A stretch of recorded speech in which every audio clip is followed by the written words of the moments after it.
Hello everyone, कैसे हो आप सभी लोग। इस लेक्चर में हम देख रहे थे झारखंड से रिलेटेड जीके के क्वेश्चन जो झारखंड सीजीएल, जेएसएससी, जेई या उत्पाद सिपाही किसी भी झारखंड से रिलेटेड एग्जाम में पूछे जा सकते हैं। तो चलिए हम अपना टाइम वेस्ट नहीं करते और हम अपना पहला प्रश्न देखते हैं। हमारा जो पहला प्रश्न है वो है, क्वीन ऑफ छोटा नागपुर के नाम से किसे जाना जाता है। तो क्वीन ऑफ छोटा नागपुर के नाम से किसे जाना जाता है? नेतरहाट को। नेतरहाट हमारा क्या है? हिली एरिया है। ये सबसे ठंडा जगह भी है झारखंड का। और आप मुझे ये बताइए, यहाँ पे नेतरहाट में और क्या है? अपर घाघरी और लोअर घाघरी वाटरफॉल है। अपर घाघरी और लोअर घाघरी वाटरफॉल है। ठीक है, आप मुझे ये बताइए कि झारखंड का पिट्सबर्ग किसे कहा जाता है? झारखंड का पिट्सबर्ग, तो झारखंड का पिट्सबर्ग जमशेदपुर को कहा जाता है। ठीक है, झारखंड का पिट्सबर्ग जमशेदपुर। जमशेदपुर में हमारा क्या है? डिमना झील है।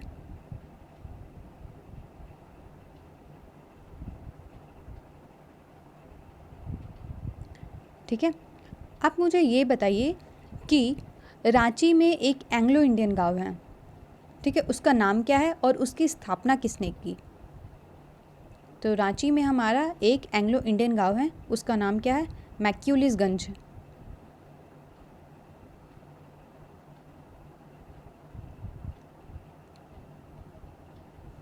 मैक्यूलिसगंज। ठीक है, इसकी स्थापना किसने की थी? Edward Thomas McCluskey. ठीक है, एडवर्ड थॉमस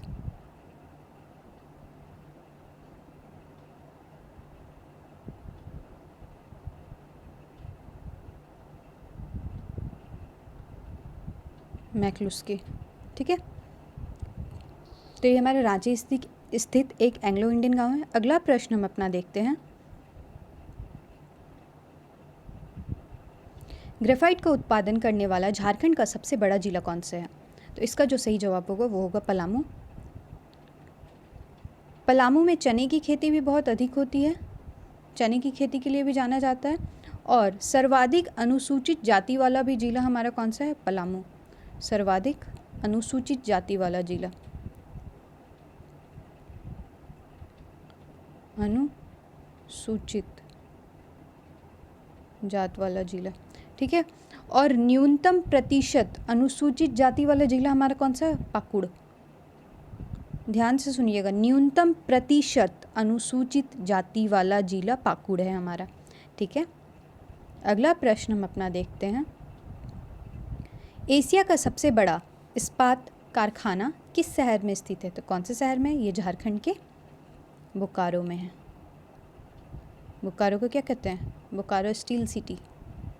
ठीक है, यहाँ पे क्या है? SAIL, steel authority of India limited. ठीक है, किसकी मदद से बना था ये? सोवियत रूस की मदद से। सोवियत रूस की मदद से बना था ये। ठीक है, बोकारो में और क्या है? सबसे बड़ा अर्थन डैम भी अर्थन डैम है। अर्थन डैम कौन सा है? ये तेनू घाट। तेनू घाट। उसके बाद बोकारो में और क्या होता है? एक हथिया पत्थर मेला लगता है। हथिया पत्थर मेला, ये कहाँ लगता है? फुसरो में लगता है। सॉरी,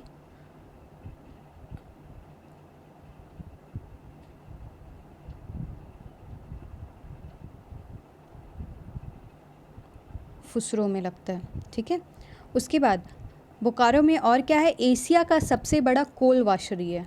क्या है?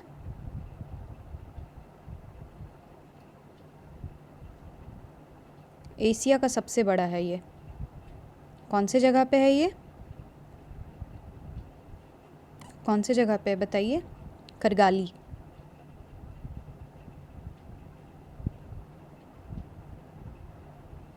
करगाली एशिया का ये सबसे बड़ा कोल वाशरी है। ठीक है, अगला प्रश्न हम अपना देखते हैं, झारखंड में ओरमांझी से होकर कौन सी महत्वपूर्ण रेखा गुजरती है? तो ओरमांझी से होकर कौन सी महत्वपूर्ण रेखा गुजरती है? इसे हम कहते हैं ट्रॉपिक ऑफ कैंसर, कर्क रेखा। ट्रॉपिक ऑफ कैंसर, कर्क रेखा, ठीक है। ये ओरमांझी से गुजरती है। ये नेतरहाट होते हुए मांडर और ओरमांझी आती है। मांडर के बाद ओरमांझी, ठीक है। उसके बाद सोमडिमरा होते हुए ये कहाँ चली जाती है? वेस्ट बंगाल में चली जाती है। और एक चीज़ है, ये तो झारखंड के बारे में हमने देखा कि झारखंड में हमारा कर्क रेखा कहाँ से गुजरता है। इंडिया के मैप में हमारा कर्क रेखा कितने स्टेट से गुजरता है ये आप मुझे बताइए। तो इंडिया में हमारे 8 स्टेट से ये कर्क रेखा गुजरती है, 8 राज्यों से गुजरती है, ठीक है। 8 राज्यों से गुजरती है। उन राज्यों के नाम आप मुझे बताइए। गुजरात,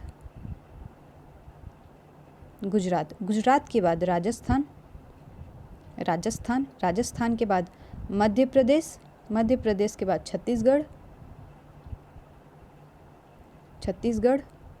छत्तीसगढ़ के बाद क्या है हमारा?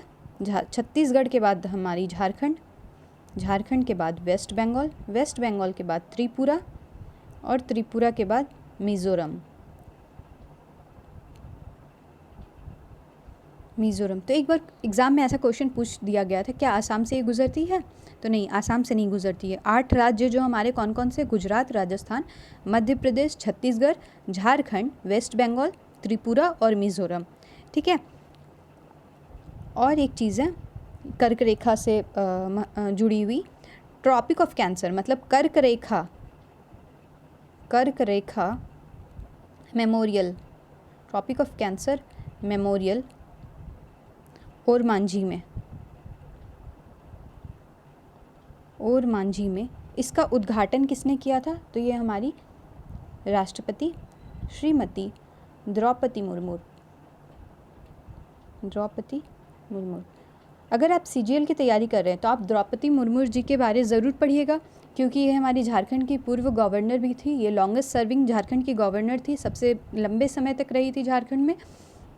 और ये कौन से स्टेट से बिलोंग करती है? ये उड़ीसा से आती है, उड़ीसा के मयूरभंज से आती है। तो इनके बारे आप पूरी डिटेल से पढ़िएगा, क्योंकि इनसे रिलेटेड एक क्वेश्चन ज़रूर ही पूछे जा सकते हैं झारखंड सीजीएल के एग्ज़ाम में, ठीक है। अगला प्रश्न हम अपना देखते हैं। दलमा वन्य प्राणी आश्रयनी कहाँ स्थित है? तो ये कहाँ स्थित है? ये पूर्वी सिंहभूम में है। कहाँ है ये? पूर्वी सिंहभूम में। अच्छे से याद रखिएगा, दलमा कहाँ है? पूर्वी सिंहभूम में। आप मुझे ये बताइए, बेतला राष्ट्रीय उद्यान कहाँ है? लातेहार में है, ये तो सबको पता होना चाहिए, टाइगरों के लिए फेमस है ये। उसके बाद हज़ारीबाग वन्य प्राणी आश्रयनी, ये तो हज़ारीबाग नाम से ही पता चल रहा है, ये हज़ारीबाग में। उसके बाद दलमा हमारा हो जाता है पूर्वी सिंहभूम में। उसके बाद लावालौंग आप मुझे बताइए कहाँ है?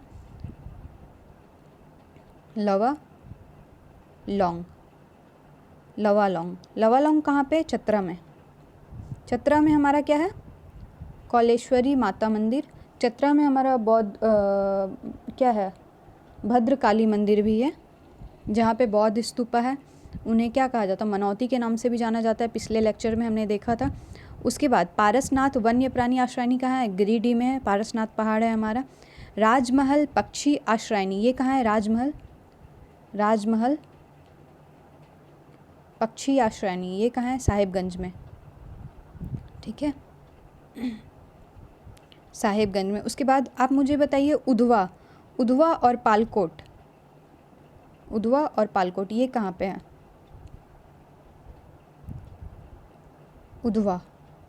उधवा जल पक्षी आश्रयनी, ये भी साहिबगंज में है। ये जल पक्षी आश्रयनी। उसके बाद पालकोट वन्य प्राणी आश्रयनी, ये कहाँ है? पालकोट गुमला में, ठीक है। कोडरमा, ये तो कोडरमा के नाम से। तोप चांची कहाँ है? ये धनबाद में है, तोप चांची।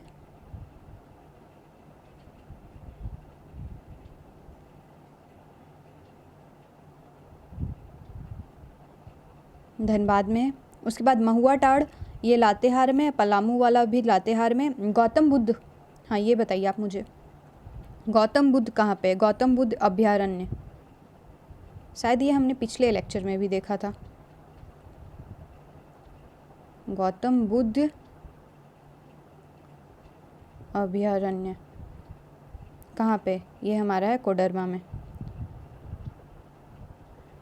तो हमने इतने सारे वन्य प्राणी संरक्षित क्षेत्र के बारे में जाना।